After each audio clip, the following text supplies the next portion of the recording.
All right. Hey, everyone. We're getting started.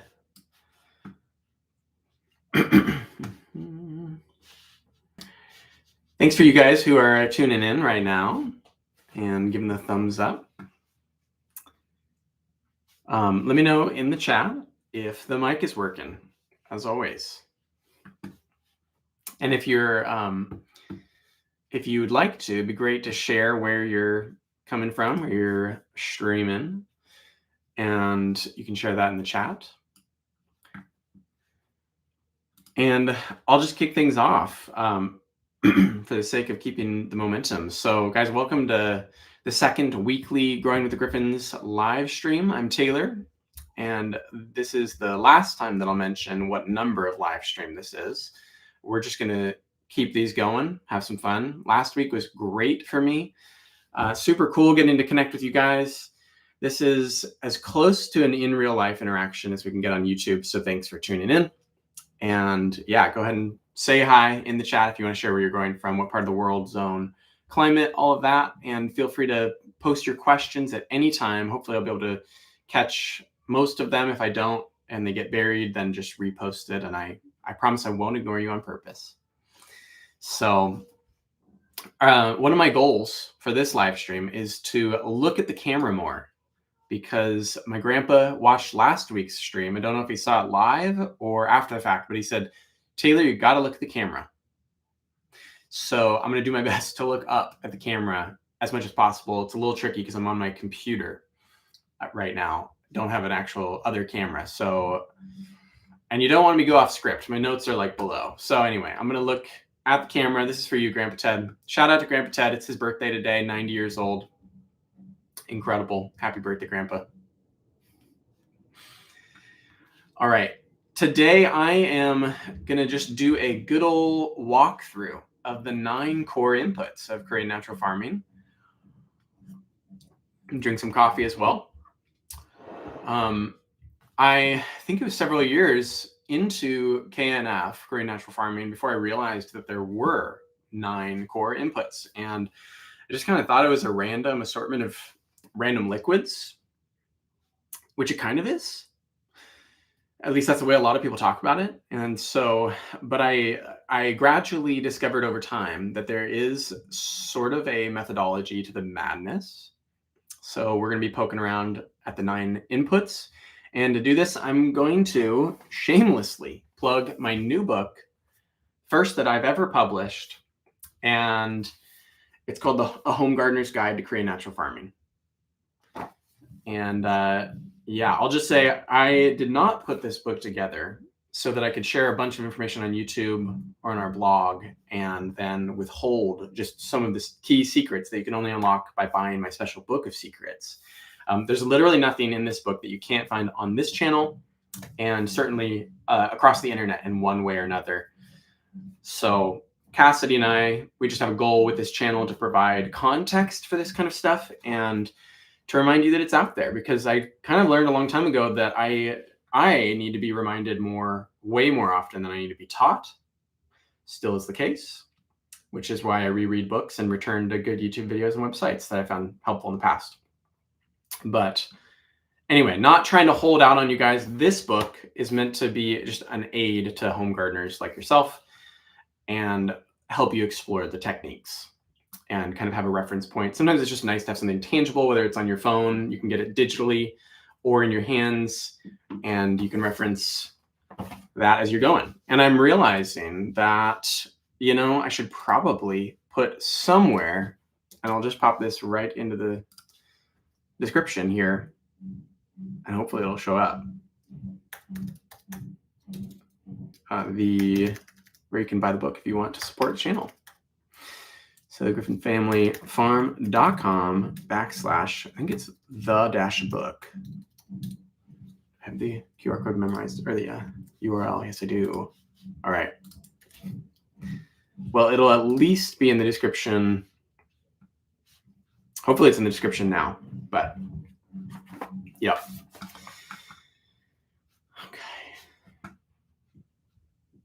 Storybox Maker, growing in Phoenix, Arizona. That's awesome. Right on. So are you still growing stuff? Are there plants in the ground? Christopher Taylor, all the attendees. It's rain and 8 degrees Celsius in London, UK. That's awesome. Man, I love it when there's people who just come in from across the world. That's so cool. Never been to London. Microphone is good. Argos Organics, thanks for joining again. Appreciate you. It does have an ISBN number. Yeah.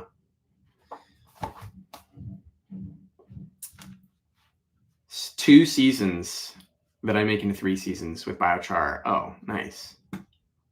That's cool. Okay. Well, guys, keep sharing where you're coming in from. That's awesome to hear. Appreciate you all for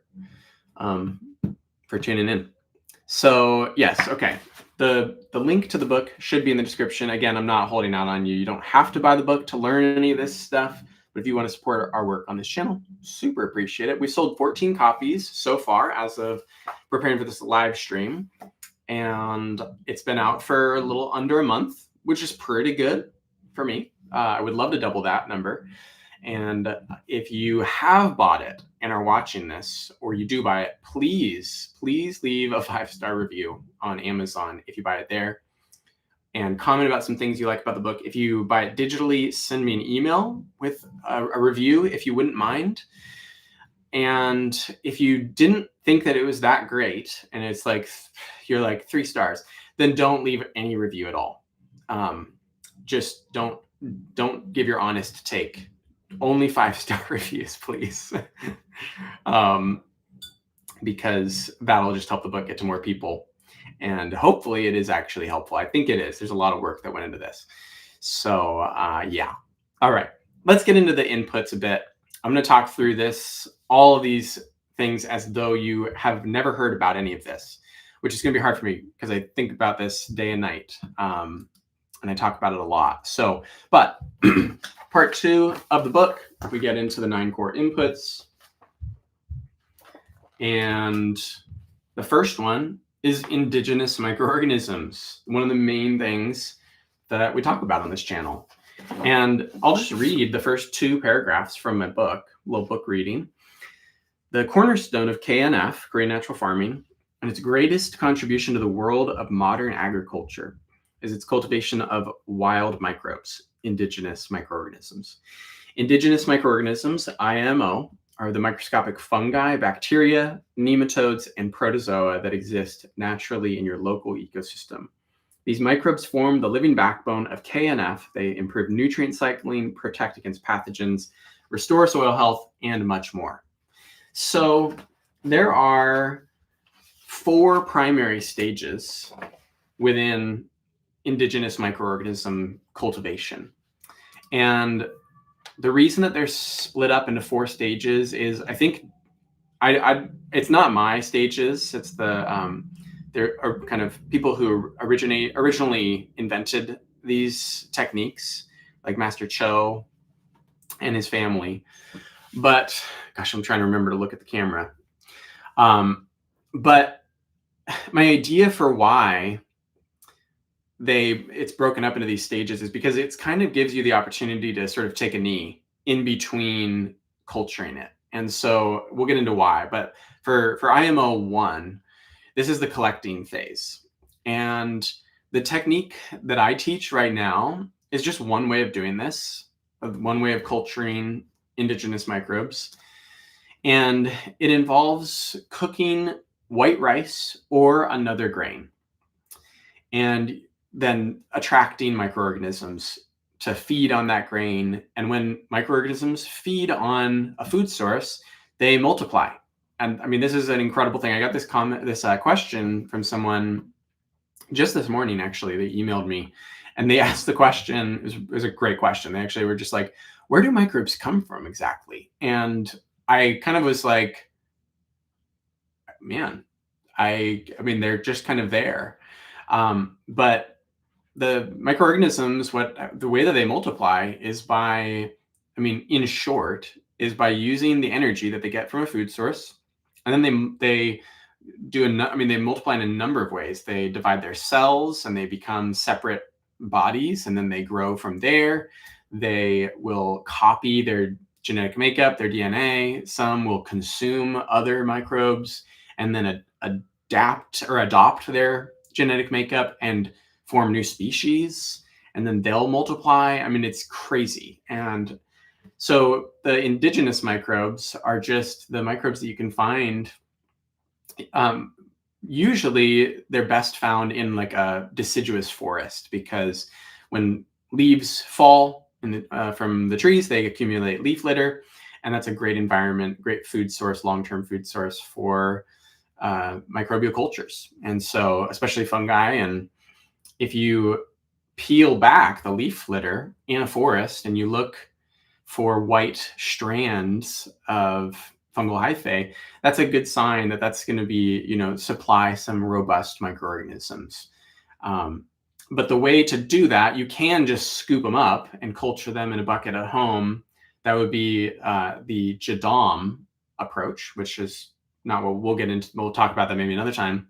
But the Korean natural farming traditional technique is you put usually a box or a basket of a cooked grain medium, and I'll just allow the microbes to kind of float through the air and travel upward into the rice. And one of the major unlocks, and I feel like one of our only original contributions, and it's probably not even an original contribution to this world, is we started experimenting with grains other than white rice. And the reason for that is because I was able to get collections using white rice from my area, but I mean, I was just putting out boxes, felt like every week, every day almost, trying to get good collections. And it was pretty hard, even in places that were proven to supply good microbes. And what happened was, I mean, in our environment, we're in Eastern Washington, zone 6B, and we get really, really cold winters and super hot, dry summers. And in our crazy dry environment, the white rice just kept drying out like instantly. And even when I would cook it longer or with more moisture, it felt like it felt like the media that I was using was just very unstable, and it would mold in weird ways, and I couldn't really get a clean collection. So with your IMO1 collections, for the most part, you want it to be just like fluffy white hyphae in your collection, and maybe some gray. And then a few spots of color here and there is probably fine. You can pick around those. But anyway, point is, when I started experimenting with alternative grains, I found that so many others worked better. Brown rice worked a bit better. Barley is the best probably for me, pearl barley. And I've done whole oats, and those work really well as well. Millet works super well, and buckwheat.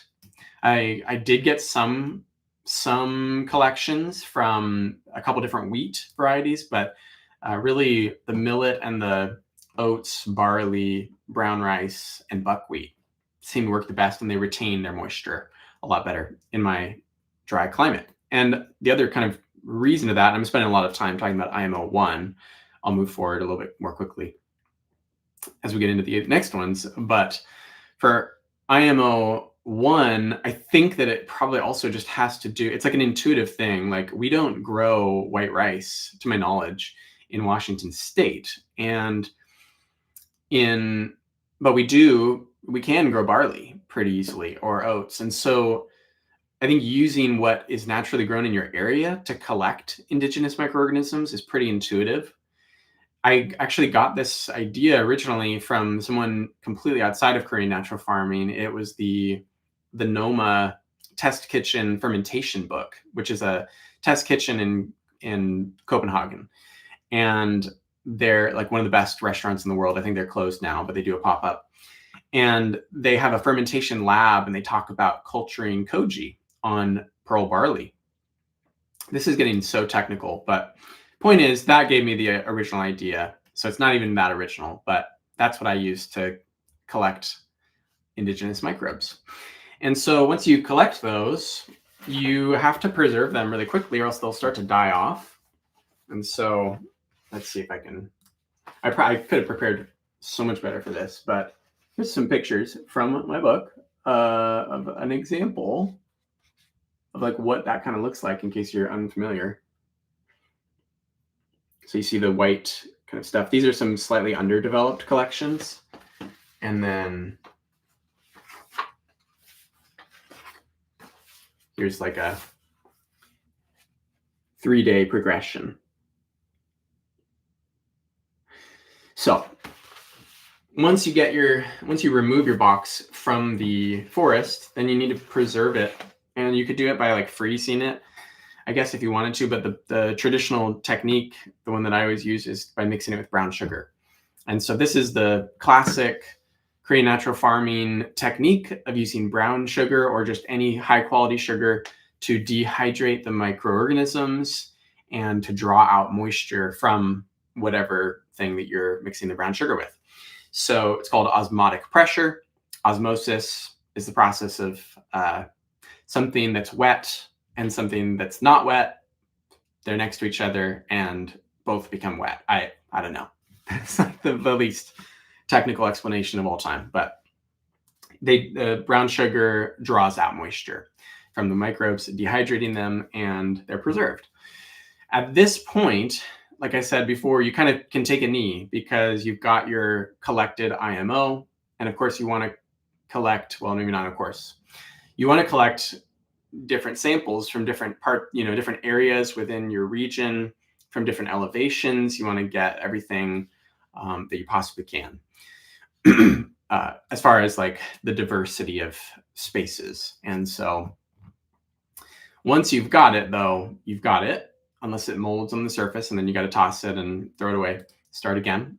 But if you've got your collection preserved, then you can move on to IMO stage 3, which is where you further diversify the microorganisms. And the way that they diversify, more or less, is by eating new food sources. And so you're going to mix them with like wheat bran, or you could use oat bran or rice bran or whatever you've got, and a carbon source. I really like to use dried leaves and wood shavings because they are pretty easy to mix and pretty easy to source in my area. But the whole idea for IMO 3 is that you're using materials that you've got locally available. So if you've got rice bran, then use that. If you've got wheat mill run, use that. If you've got a good supply of oats, use that. You want these to be really clean materials. Watch out for pesticide sprayed materials and herbicide sprayed and all that. But to make the IMO 3, you're making kind of like a mini compost pile. And you want to culture those microbes in such a way that like mix up your ingredients so that the temperatures don't fluctuate too crazily. And specifically what that means is that we're culturing these mesophilic microbes as opposed to a compost pile where we're culturing thermophilic microbes and bacteria. And so if you get up past 120 degrees Fahrenheit, I think it's like 49 Celsius, my UK friend, correct me in the comments if that was an incorrect, I think it's like 49 Celsius is like the upper end. That equals around 120 Fahrenheit. But if your pile goes above 120 Fahrenheit, then you start killing off the diversity and actinobacteria start taking over the pile. And you're losing diversity, you're killing off some beneficial fungi. And so you want to keep your IMO 3 pile in that 110 to 120 range. And there's so much, like, it's so finicky. There's trial and error.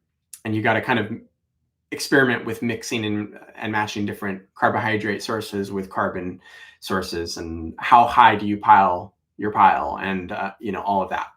And so I've been working with someone over the past month to get their pile, the conditions right, the moisture content and all that. It's just different for every person where you're growing. But once you can do that, the pile will eventually cool down on its own, and you've got a shelf-stable, diversified form of the indigenous microbes that you caught from the forest.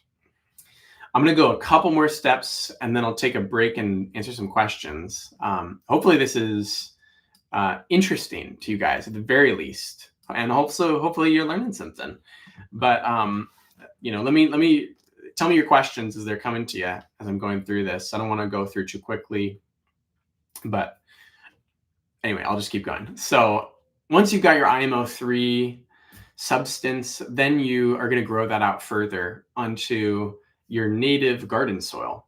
And this is a really crucial step that I think is not intuitive, because none of this is super intuitive. Like, I don't know how many other things in life you'd do this for. Just putting a box of rice out in the forest in the first place is kind of weird.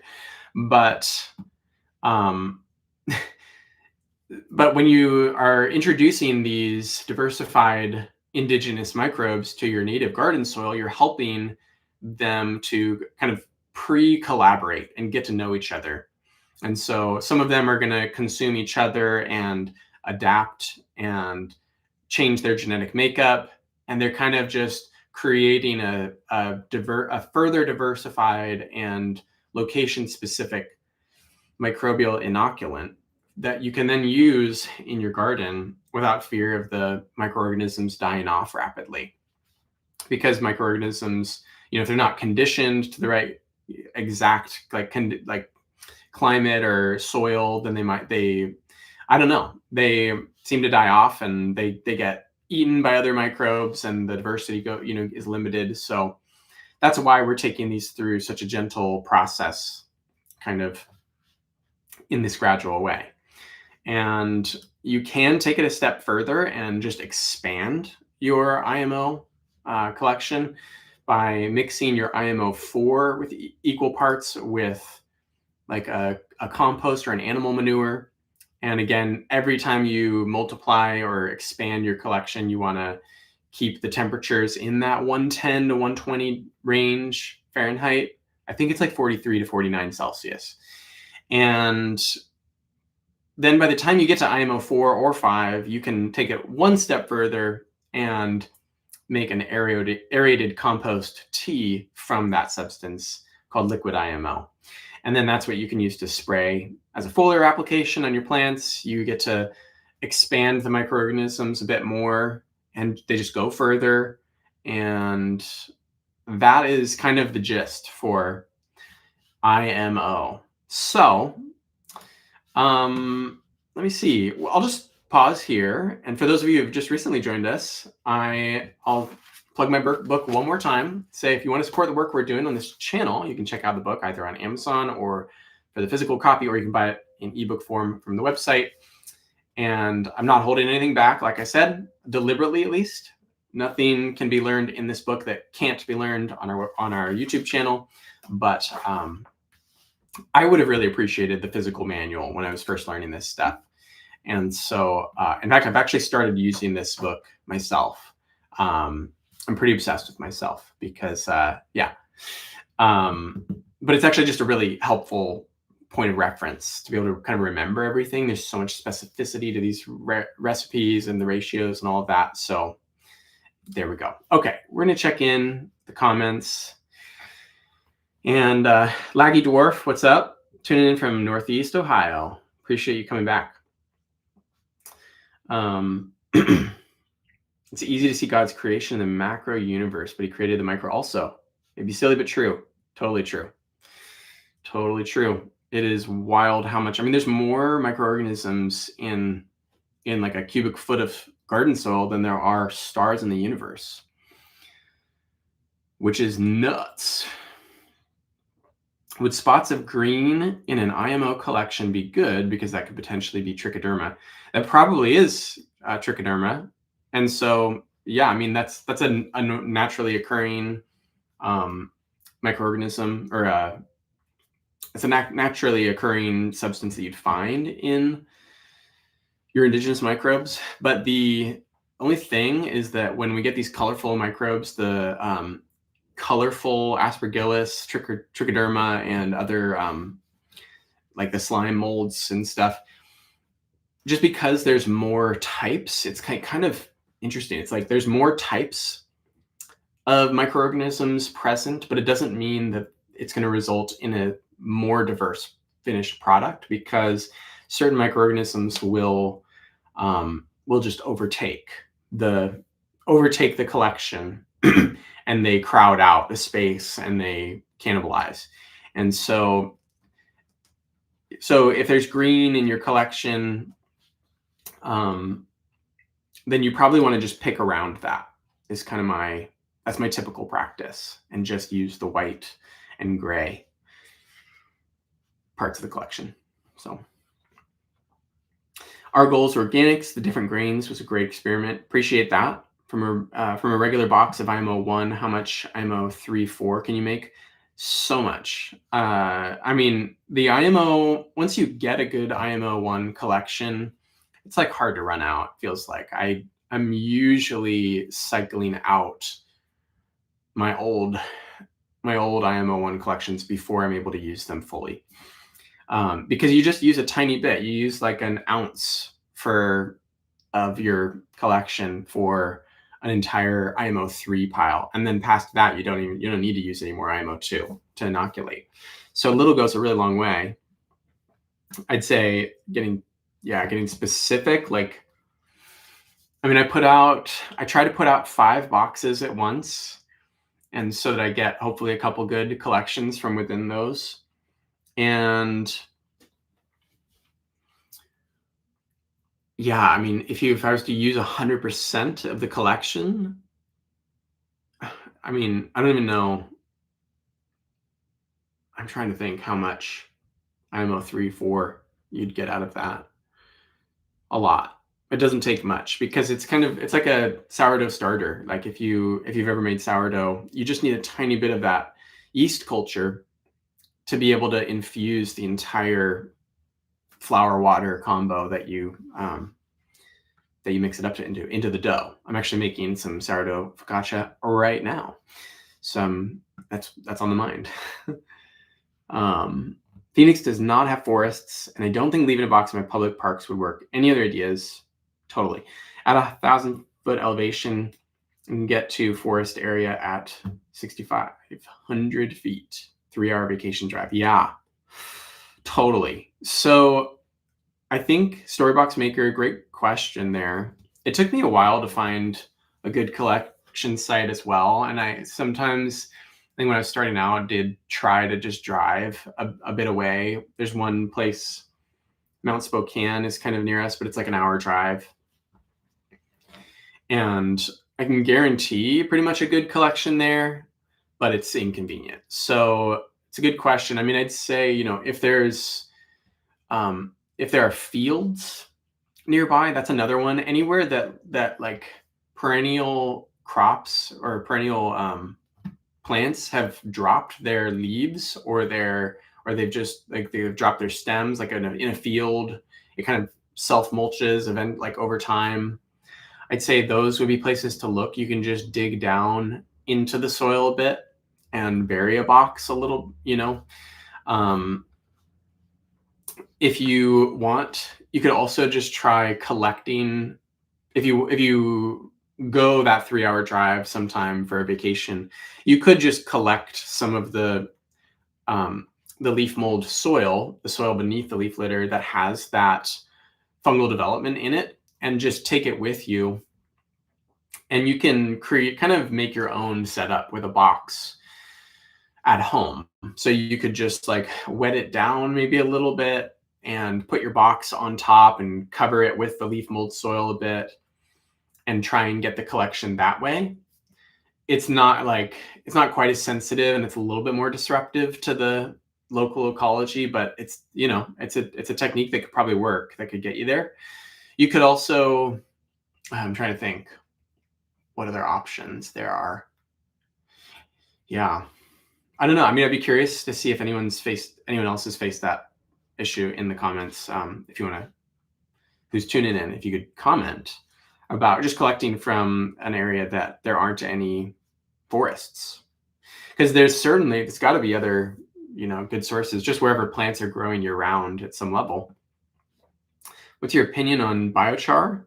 Did it really work in your garden?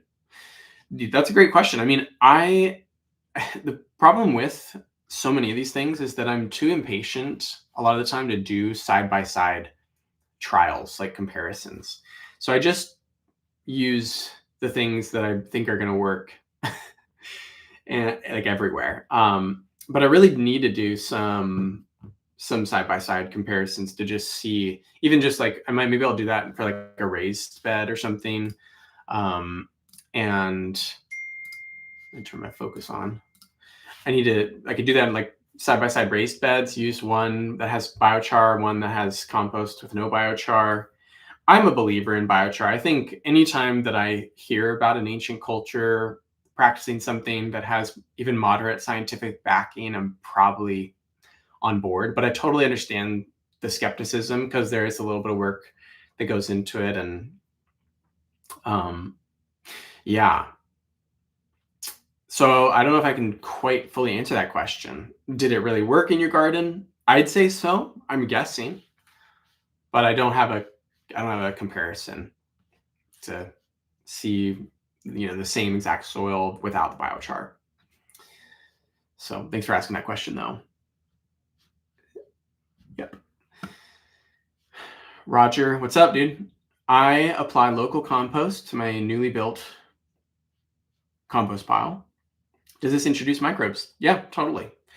Then I apply my molasses to the pile. Can this improve the process? Molasses will be a unrefined food source for the microorganisms. It'll probably help the pile heat up a bit and establish those kind of thermophilic temperatures. And so if you've got a high quality local compost that is microbially rich, has the actual biology in it, that's a great way to kind of kickstart the process, similar to a sourdough starter as well there. And then you just want to reserve some of your future compost so you could use that for the next piles. Yeah. All right. So let's return to just some of the other inputs that we're going through from the book. And the next one on the list is fermented plant juice or fermented fruit juice. So these are, I'll read it again. I'll do another book reading. Fermented plant juice, FPJ, and fermented fruit juice, FFJ, are fermented extracts made from fresh plant material and brown sugar. They deliver growth hormones, enzymes, minerals, and microbial life to the soil and leaf surfaces. FPJ is often the first input a KNF gardener makes, simple, low cost, and effective. And I think that this kind of helps us get into one of the main takeaways from Korean natural farming in general is that with fermented plant juice, we're extracting a ton of nutrients and enzymes and minerals and microbes, from this plant matter that we harvest. But then we're diluting it so much. It's diluted 1 to 500 in water. So, tablespoon and a half in a gallon of water. Can't remember. I think it's that. And so maybe in 5 gallons of water. That's it. That's why I have the book that I reference. And so you got to ask the question, like, okay, am I really supplying the plant with, is the main purpose of this to give the plant a ton of nutrients? Not really, from what I can tell. I think, and I mean, again, so much of this I just am doing and observing, and then I know some of the science behind it, so I can kind of guess exactly what's happening, but I'm not a formal scientist, so I don't know how to do these like high level examinations of how the plant is responding in specific ways when I apply this and not that, and this but not that. So from what I can tell, fermented plant juice, it's, and all of these liquid inputs is that they're nudging the plant in the right direction, or they're nudging your soil biology. And so I consider these to be microbial and nutritional curators. They're just helping to set the tone for the environment. And so for FPJ, fermented plant juice, it's a limited window that we apply this for our plants, because it's all about, we're harvesting plants right when they're first poking out of the ground. They've got really rich growth hormones, flowing through the the plant material, and then we're extracting that through osmotic pressure and preserving it and in that liquid serum, and then we're reapplying it to our plants in order to get them to grow a ton. So we're supplying them with growth hormones, and you don't necessarily want to keep supplying them with growth hormones later on in their life cycle, because then it causes imbalances. They'll maybe overgrow without having the structure to be able to support. So if you have like super spindly tomato plants or something, is what I've seen, that could be the case. Could be that you've got an abundance of nitrogen, or if you're like putting on tons of leaves and no fruit, the plant might be under the impression that it doesn't quite have the calcium stores or the phosphorus to be able to transport that through its body and actually make the flowers and then actually form the fruit. And so we apply fermented plant juice at the beginning of the growth season to be able to give the plants that real kickstart of growth, and then we phase it out pretty quickly later on. But it's a super helpful thing to have on hand. We use it when we make IMO 4 or 3, 4, and 5, and liquid IMO, really good. And that's fermented plant juice.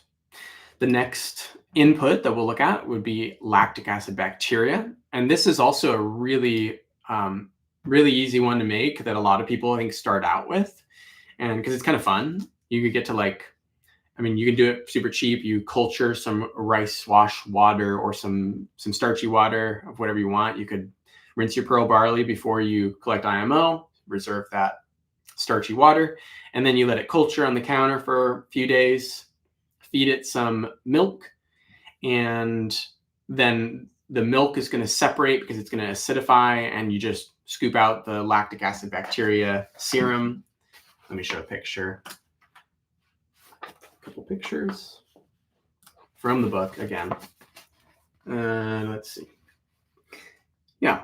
So you're just, here, down there, I'm adding some starchy water to milk, and then let's see, is it right there? You can see the milk curdling and separating, and so that liquid right in between is the LAB. So you take off the curds, and then you can preserve it once again with sugar. And this is just like kind of an all-purpose lactic acid bacteria culture. You can use. I've started to kind of experiment with using kefir. I think someone mentioned that later on, if you've got kefir, you can let it over ferment, or raw milk, you can let it clabber and then just collect the whey. And that's got lactic acid bacteria. So many options for this, but this is a great thing to just use in kind of every part of, I feel like there's very little downside to using this in all of your sprays. You can use it in your seed starting. You can use it in, to kind of fight against pathogens just generally. And the lactic acid bacteria, when you spray it, it colonizes the plant foliage and the soil, and it acidifies the environment so that bad microbes, pathogenic microbes, can't take hold. So awesome thing to have on hand. Would highly recommend making it, and you can make it any time of year. You can also use it, as we demonstrated in a recent video, to culture your own bokashi grains, or you can just use it as a inoculant for your bokashi composting. I won't talk too much more about that because it's a different topic, but a lot of uses for LAB. The next inputs that we'll kind of walk through would be the sexiest sounding water-soluble calcium acetate and water-soluble calcium phosphate, and otherwise known as WCA and WCP. But these guys are just your basic mineral extracts. And you get these extracts from bones and eggshells or oyster shells by soaking them in vinegar. And the vinegar is going to draw out your minerals that you need. And so you get kind of a really robust calcium source from the eggshells or the oyster shells as you crush them up and the vinegar extracts that. You get water-soluble calcium phosphate from the bones. And these both, again, just kind of as I've alluded to, they serve different functions at different stages of a plant's life cycle. So when it's starting to transition to flowering, you want to give it more phosphorus to help aid that process. Again, you're giving it's in like tiny doses, tincture level, but you're nudging it to kind of signal to the plant like hormonal system and its metabolism. It's time to start growing flowers and getting those set. And so, again, super easy things to have on hand because you can make them and then they're just shelf stable for a long time. As you transition, I should say too, as you transition into flowering and then fruiting, you're going to apply water-soluble calcium acetate because fruit requires so much calcium to really form that structure. If you've eaten soggy or mushy apples, which is gross, it's potentially a lack of calcium that the plant was able to supply for that. Or if you have like mushy tomatoes, gross. So this can be a way to kind of mitigate against that, mitigate against blossom end rot in your vining plants and your squash and all of that. These are two really great things to have on hand. And then we get to one of the most intense next to IMO, which is Oriental Herbal Nutrient. Controversially named. I think Oriental is not really a preferred word, but it's not like politically correct, but it's the word that the Korean natural farming community uses. So for the sake of consistency, maybe we'll come up with a different name sometime in the future, but I was going to just pull this over. Let me see if this shows up on the screen. Nope, it doesn't. I've got my box. I'm actually making Oichin right now. And these are 12 jars, 6 collection jars, 6 extraction jars. This is a crazy intense process, but that shouldn't scare you away from doing it because it is doable. It's just, I shouldn't say intense, it's intensive. It takes a lot of hands-on work and it's a 78-day long process. So I'll show a couple of these. This is, actually don't have this label. I just do this by smell. This is my licorice root extract. And then here's like some angelica root extract. We've got some garlic extract and ginger extract and cinnamon. That's the last one. And so these 5 herbs, these are the traditional herbs that we use in Korean natural farming for OHN. And so the process of extracting these, I'm not sure if it can be done more effectively. It probably can, but I tend to like to follow the traditional techniques and learn how those really work and why they're working before I start to improvise and change. And so the traditional method is you are going to hydrate. You start by hydrating your dried herbs for a day, and then you ferment your dried herbs and your fresh herbs, your ginger and garlic, with brown sugar or just a high quality sugar. And you ferment those for 1 week. And that prepares them to be receptive to, I guess, the alcohol extraction process that you then go through. And the alcohol extraction process is 5 stages. It's 5 times that you're extracting from your herbs. And each stage is a 2-week process. Now, just describing this with words is reminding me why I put it in the book, because it's so hard to explain. But in this, I've got some nice pictures of kind of documenting exactly what I'm talking about. You can see backwards. I'm hydrating the herbs here with beer, and then they hydrate for 24 hours. And then you can see up in the top right, I've got the ginger that I'm mixing with brown sugar and the garlic, and those are going to ferment. And then we've got this very intensive alcohol extraction process. And so what I did, I wasn't able to go through the whole thing before releasing the book because I just needed to get this book out. I've been working on it for so long, but at the same time, also, it's hard to really show on just through pictures how this works. So I made these very basic illustrations that take you through the whole process of the whole like 78-day cycle. And basically what you're doing, I'll just show for instance. So here I've got like my licorice extract and my collected licorice. And so what I do, I'm doing this today. That's part of the reason why I've got these out. I need to remember, I'm at the end of my 2-week cycle. So what you do to collect these is the traditional approach. You pour this out and you strain out the herbs.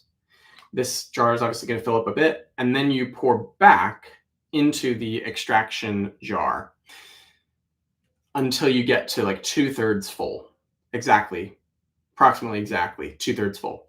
And then you're going to fill it up the rest of the way with fresh vodka. And that's going to resume the next process, or the next extraction process. And you do that for all of your jars. You do it every 2 weeks. And by the end, you've got 6 of these jars all the way full. These are my collection jars, 32 ounces, which is a lot of OHN. And I'm going to have a ton after this because I've not used my previous batch of OHN yet. A little goes a really long way. I might have to try and sell it, recoup some of my expenses. One more thing about OHN before we talk about kind of why you want to make it is that it increases in potency over time. So if you have made these extracts, supposedly the particle sizes, that was embarrassing. The particle sizes will become smaller and they intensify in some way over the course of a couple of years. And so 1 year old or less Oriental herbal nutrient, you apply at a 1 to 1,000 dilution rate, which is just a teensy amount. But then if you've got like a year to 2 years old OHN, then you apply that 1 to 1,500. And then if you've got OHN that's over 2 years old, then you apply it 1 to 2,000 in your sprays. Yes. So why are we doing this? Why do we make OHN? Well, it's kind of, again, rounding out, I guess, the conditions, the like microbial curators and the immune system that we're trying to grant our plants. So it's going to stimulate certain plant defense chemicals or responses in plants when it's applied to them. It's going to, because it's an alcohol substance, it's going to pass through the cell membrane in a unique way that's different than the way that your vinegar and your LAB and your IMO stuff will permeate. And so it really gets into it just helps kind of overall immunity for your plants. Cassidy and I use it in our seed starting solution. It just crowds out like the environment for the nasties. They can't get established and gives your plants just an overall good boost. It's used in all the recipes. It's a really nice thing to have on hand. And, anytime that I say that these things are edible, that's not medical advice, but all of these hypothetically are edible, and practitioners drink them in very, very small amounts. So be careful. But yeah, practitioners will drink their OHN in very small amounts, kind of homeopathic levels, to kind of for just an immune boost for themselves. Okay. I'm going to take a quick look at the comments and see. Our goal is FPJ is great for seedling raising. I do that indoors. It is not stinky. Totally. Such a plus. And it gives just enough nutrients and good hormones. Yep. Great for seeding or seedling starting and stuff. Storybox, what would be the simplest FPJ or maybe FFJ for potassium? Oh, FCJ. For potassium, phosphorus, beets, sweet potatoes, or other tubers? That's a good question. So I make my FPJ out right now out of comfrey, dandelion, and yarrow. And I honestly cannot speak with any authority on how exactly the differences between these are going to affect plants. So I don't really want to give a sort of, I don't know, talking to my butt. So I'm not sure. You could, you should experiment and get back to us. For sweet potatoes, maybe the one thing I could say is that a traditional FPJ is made out of sweet potato tips, like the first shoots that come out. So you could try honestly with those, and maybe that's just the move.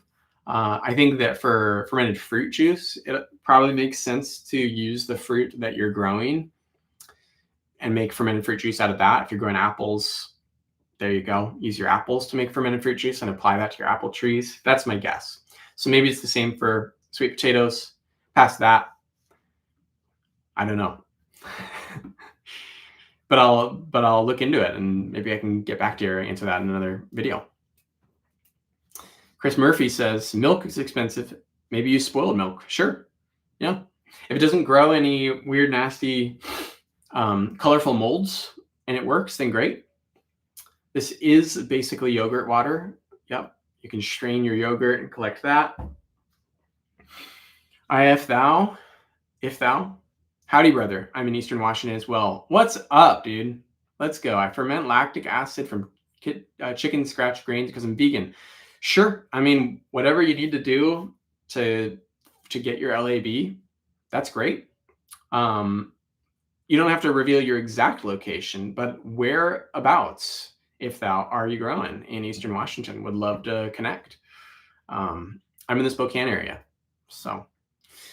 Our goal is buckwheat FPJ for phosphorus. Nice. Oh, sweet.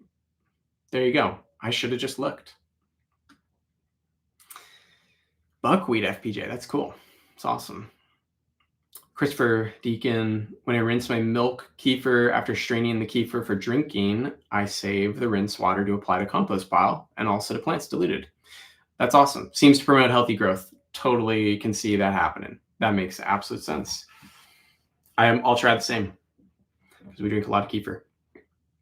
Can you also make a video on hydroponics and grow lights as your experiment venture? Yeah, that's like a whole world that I have yet to venture into substantially. And so that probably is on the horizon, just because I know it's such popular growing technique. That'd be really cool. My focus has been on really helping people cultivate or regenerate their soil. That's where a lot of my passion lies, is just kind of making that long-term investment in the soil. But hydroponics is also super cool and makes sense. That'd be cool. Almost seems like you're after the plant essential oils. Yeah.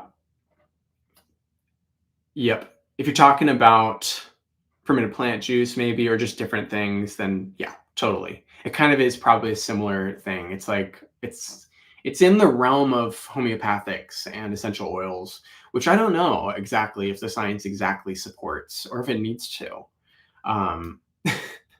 If it works, then it works for you. That's great. So yeah. Grand Coulee, if thou. That's awesome. Cool. So we're pretty close by. Shawnee Grows, why you wrote a book, listening from Minnesota. Awesome. Thanks for tuning in. Yep. Check out the book, everyone. Support the channel if you'd like to, or don't, and that's totally fine too. Just wrote it to help. Storybox Maker, I'm growing moringa trees and experimenting with all sorts of their leaves, branches, and mix into some comfrey recipes. I love soil. Yeah. Soil gardening, experimenting. Same here. Love it. So fun. And it's really cool to be able to just get to explore and experiment with what you got on hand. Let's go over the last three. We'll start to come to the end, and we'll go over the last three inputs. So we got fermented fish amino acids. And this is like, I like to describe this as your FPJ, but with fish, because it's kind of the exact same process almost, except for it just takes infinitely longer. It takes like 50 times as long to make. But you're decomposing fish waste in sugar, or using sugar, and that fermentation process. It's kind of similar to making like a fish garum or a fish sauce, and like as a traditional approach, and or traditional one for one. And this is kind of functioning in some ways similar to fermented plant juice, I think, where you want to be careful with when and how much you use. It's not really something that appears in too many of the recipes, but I think it is really, I personally think it's really effective as just getting those plants off the ground very quickly, because yeah, you're supplying the nitrogen, you're just supplying a wide range of the amino acids, essential nutrients that these plants need. And it's very hands off. You just want to, yeah, you just want to check it, I guess, to make sure that mold isn't growing in there, because that would be nasty. But very easy to make. You're chopping up fish waste, mixing it with brown sugar or just high quality sugar. I keep saying that. Equal parts by weight. Let it ferment for 3 months, 6 months, 12 months. You're good to go. Strain it off. If the fish can totally decompose, all the better. Vinegar is probably one of the most confusing ones, at least it was for me. Vinegar and seawater or sea salt, salty water, because these are things that we're taught to not apply to the garden soil or to plants, because vinegar, it's used in large amounts as a natural weed killer. Salt, like we've gotten, oh my gosh, we get so many comments on videos from people just like, don't put salt on your garden. That's terrible. That's like going to kill your garden. And it would, if you applied it in massive amounts, totally would kill your garden and harm your soil if you apply massive amounts of salt. But we're just we're applying this at such small amounts that it really is just stimulating different functions within the biology that's present on the plants and in the soil. And so for vinegar, we're kind of rounding out. I like to think of this as like, we've got our live lactic acid bacteria cultures. We've got our oriental herbal nutrient, immune boosting properties, the vodka there. And then we've got the acetic acid bacteria, different types of kind of ways to kind of round out plant health and immunity and keep them free from pathogens. And so that's where vinegar comes in. It's just like the missing puzzle piece, kind of. And used at small amounts, it really provides a nice, easy, gentle plant defense chemical response. And so helps form wax on your fruit, maybe like a very slight wax coating on your plant leaves and stems. It's going to defend against pests a little bit and just help your plant function hormonally properly. And of course, it's also used to make your WCA and WCP. You're going to use a high quality substance to extract those minerals. And yeah, it's great. I mean, it also balances pH in the soil where you have problems there. So we just released a vinegar recipe, very simple one, but you can check that out. It's so easy to make out of fruit, especially. And we'll probably release a more technical, like how to make vinegar out of whatever you've got. You can also make it out of your fermented plant juice residue. Yeah, a lot of options there.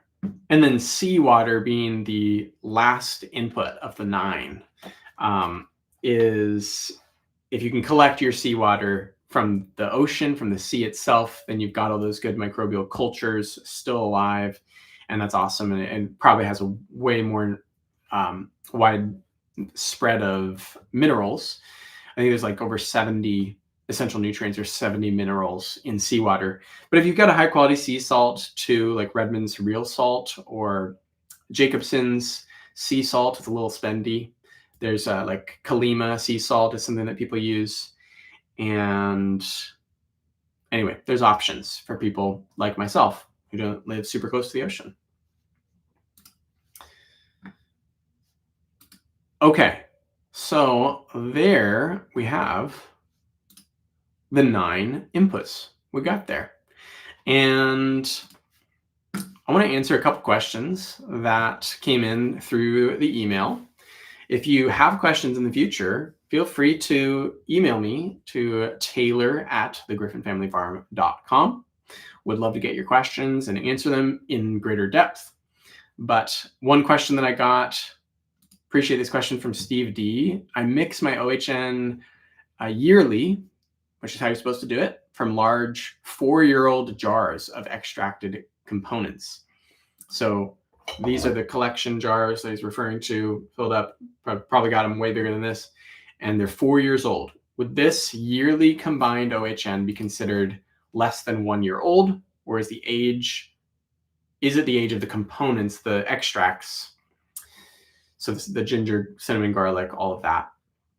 Yeah, so if your extracts are more than X years old, then that would, and you mix those together. If they're 4 years old, then you mix those together. That's 4-year-old OHN. So nice and potent. Just dilute it 1 to 2,000 in water, and you're good to go. And the strength of OHN increases, resulting in less OHN in the mixtures. I think I already addressed this. I'm not exactly sure. I think that what I've heard is that the particle size of the extracts, the components in there, it gets smaller, and so it's able to pass through the cell membrane into the plant more easily, or quickly, or effectively, or something. Someone comment if you know exactly how that works. Another question that Steve asked was, can you over apply IMO4? I'm sure that you can. I don't know where the limit is exactly. Yeah, I mean,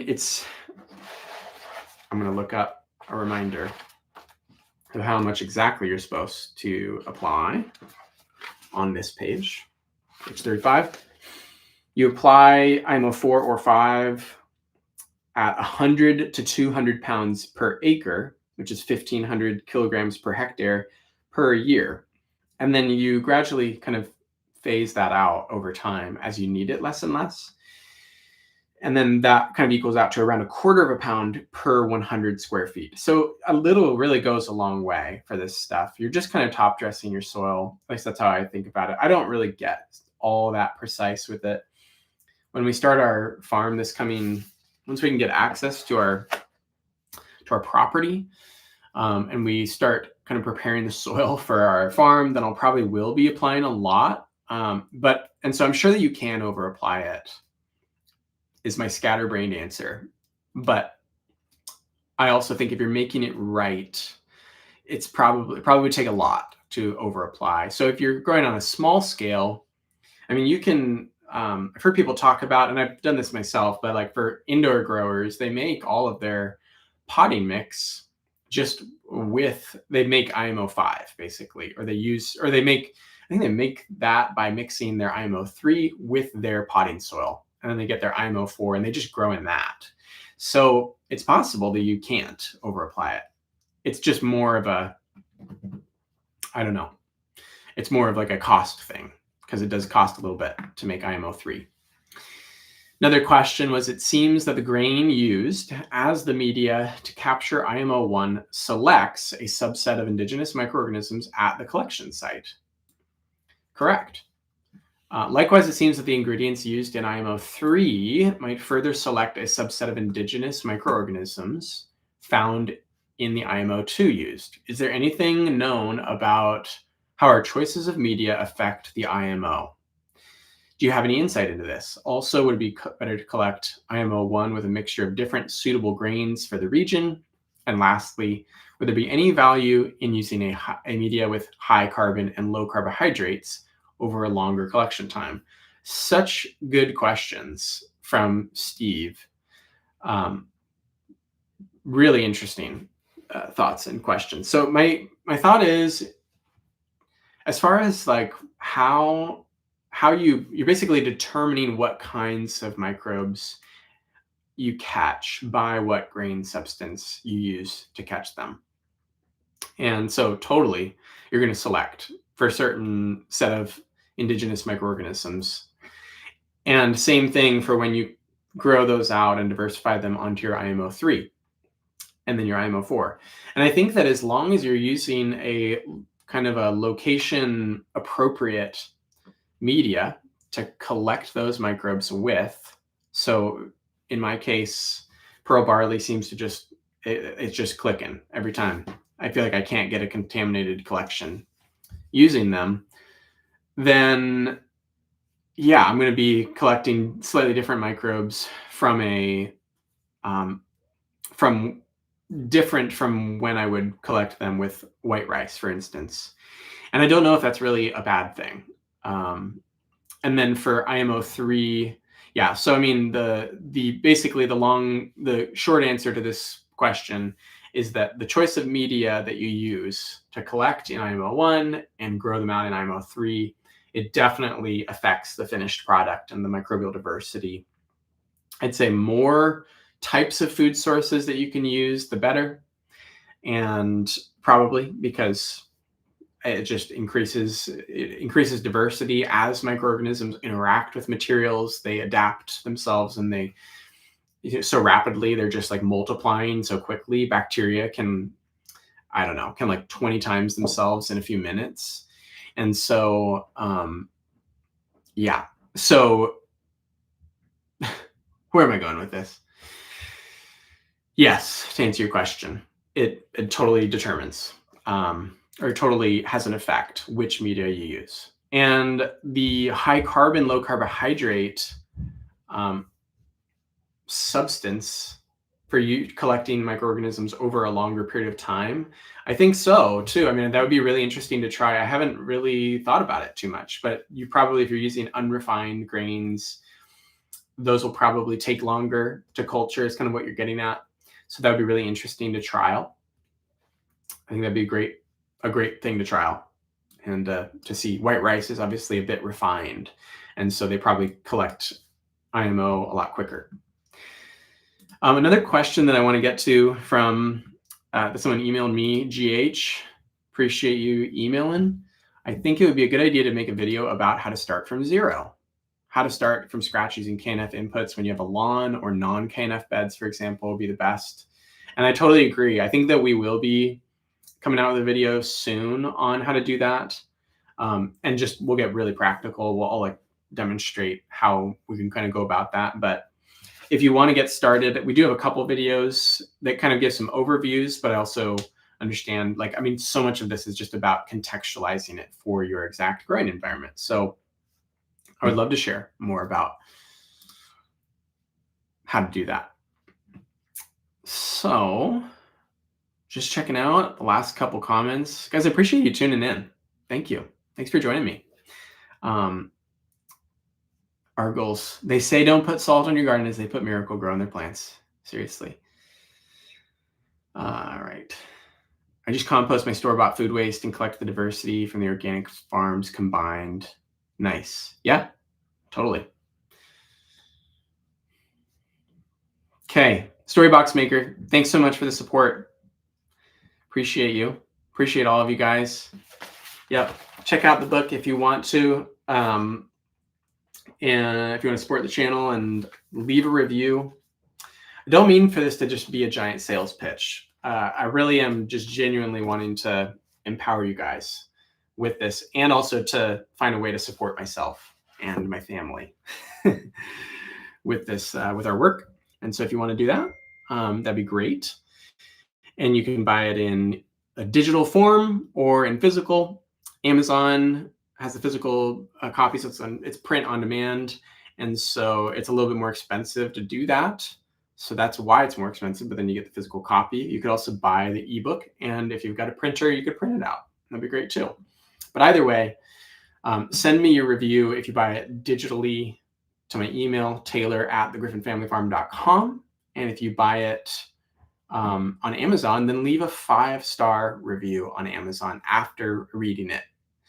And nothing less than 5 stars, please. Because I think it just tanks the reach if you give it like 4 stars. So if you don't like it, don't say anything. You could let me know. You could email me with your suggestions, and that'd be great. But okay, guys, we're gonna wrap things up here. Appreciate you joining in, and hope this was helpful.